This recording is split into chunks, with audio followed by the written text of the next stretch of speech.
Night fell over San Quentin. Inside the adjustment center, a prison within the prison, the tears stood quiet. But the silence was charged. Calm on the surface, tension underneath. Everyone felt it.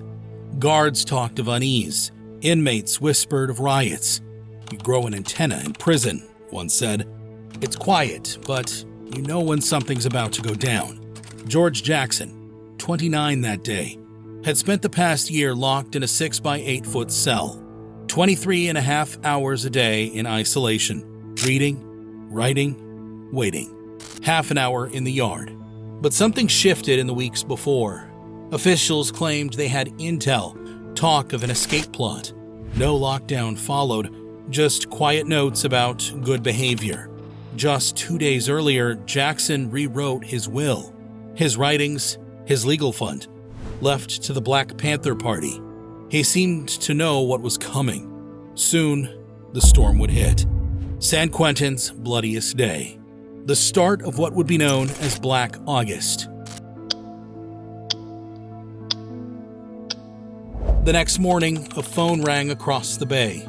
In a small San Francisco apartment, a young civil rights attorney, Stephen Bingham, stirred awake. On the line, a contact from the Black Panther Party. The ask was unusual but direct. Go to San Quentin. Help legal investigator Vanita Anderson with a visit to George Jackson. Bingham hesitated. Jackson wasn't his client, and he had never even met Anderson before. "She didn't know me. Neither of us had ever met," he later recalled. San Quentin wasn't on his calendar that day, but after a pause and a measure of persuasion, he agreed. By mid-morning, Bingham and Anderson arrived at the prison gates. Bags searched, all clear. But when they asked to see George Jackson, the lieutenant in charge said no. Bingham pushed back. The visit was legal, authorized. Still, the answer was no. The final word could only come from Warden Lewis Park. The problem was, the warden wasn't there, so they waited for his return. And as the hours dragged on, Bingham's thoughts turned to the man behind the visit. George Jackson, activist, prison intellectual, published author, Black Panther. Born in Chicago, 1941, one of 5 children in a poor working-class family. His mother kept him close, warning her kids of a harsh truth. As black kids, you would need to be twice as good as whites just to get ahead. And Jackson felt that early. At Catholic school, the playground was off-limits to black children. Despite an IQ of 117, his potential was dismissed. Growing up in the projects, trouble found him early. Fighting, stealing, small-time crimes. After the family moved to LA, it got worse. At 16, burglary, sentenced to a youth camp. Once released, he fled back to Chicago, got into a violent clash, and was returned to California in chains. In 1961, at 19, he pled guilty to robbing a Bakersfield gas station of $70. The sentence? 1 year to life. A term that could have ended in 12 months stretched into a decade. In Soledad, Jackson became a paradox. Tough, muscular, practicing martial arts, feared by some, admired by others. His record was stacked against him. Over 40 write-ups, 7 years in solitary. Parole? Impossible. But in isolation, he turned to books. Marx, Lenin, Mao. They redeemed me, Jackson later wrote. Revolutionary theory gave him a framework for his anger and a political voice. To many, George Jackson came to embody the injustice of the prison system and the racism woven through it.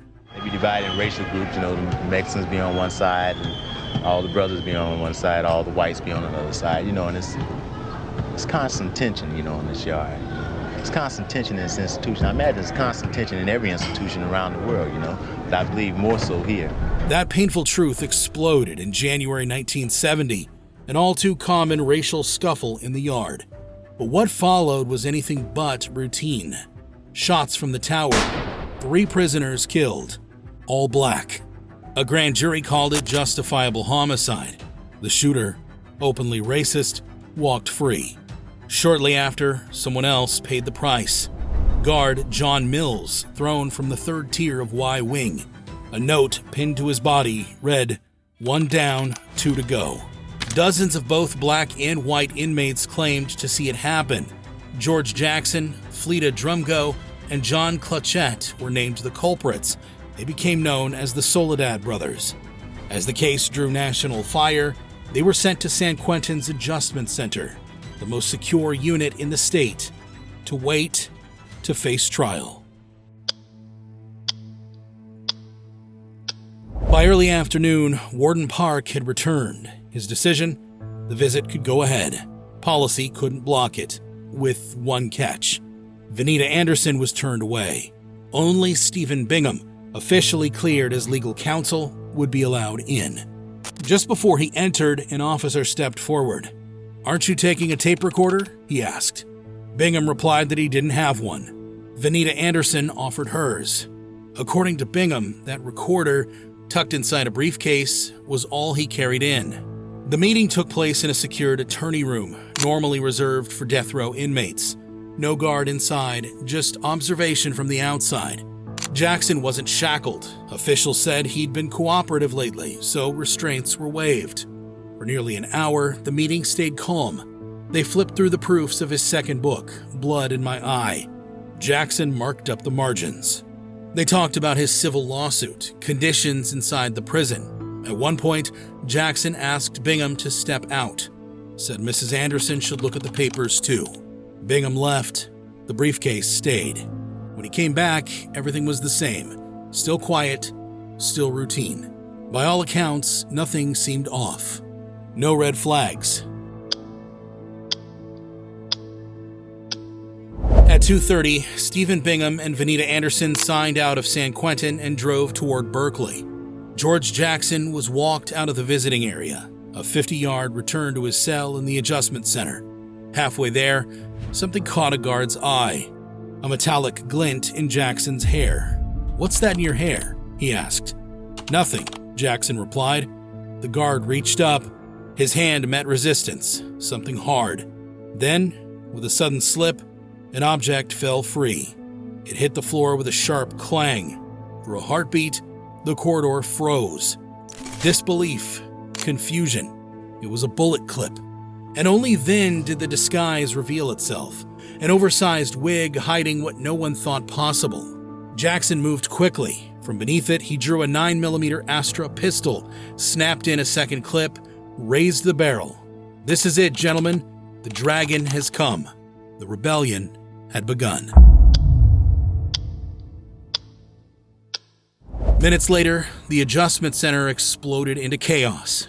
Jackson, gun drawn, forced a guard to open the tier.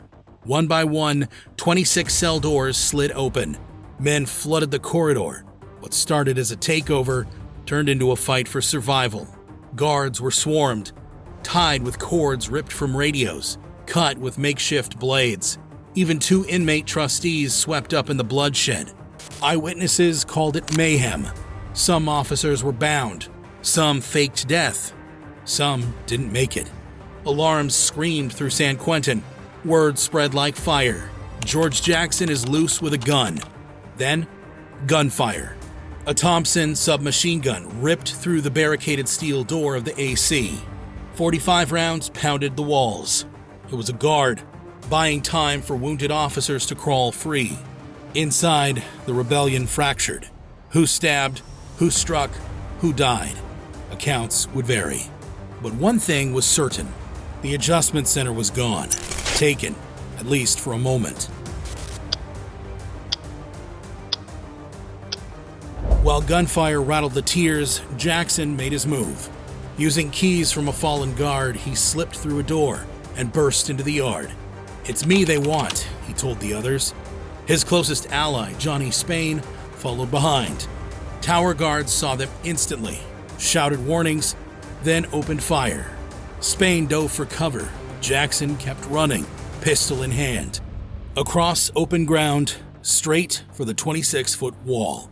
One round smashed his ankle, but didn't stop him. Another tore into his back. Fatal. He collapsed near the prison chapel. At 3:08 p.m., George Jackson was dead.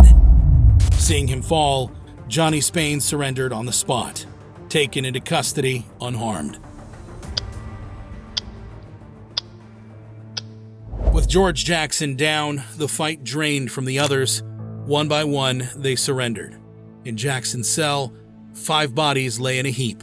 Sergeant Jerry Graham, Officer Frank DeLeon, Officer Paul Krasenis. Against the odds, 3 officers were still breathing. Urbano Rubiaco, Charles Breckenridge, Kenneth McCrae, all badly wounded, all rushed to nearby hospitals. All 3 survived. So, did George Jackson die a criminal or a martyr? Comment below, and if you're new here, hit subscribe and click that bell so you don't miss what's next.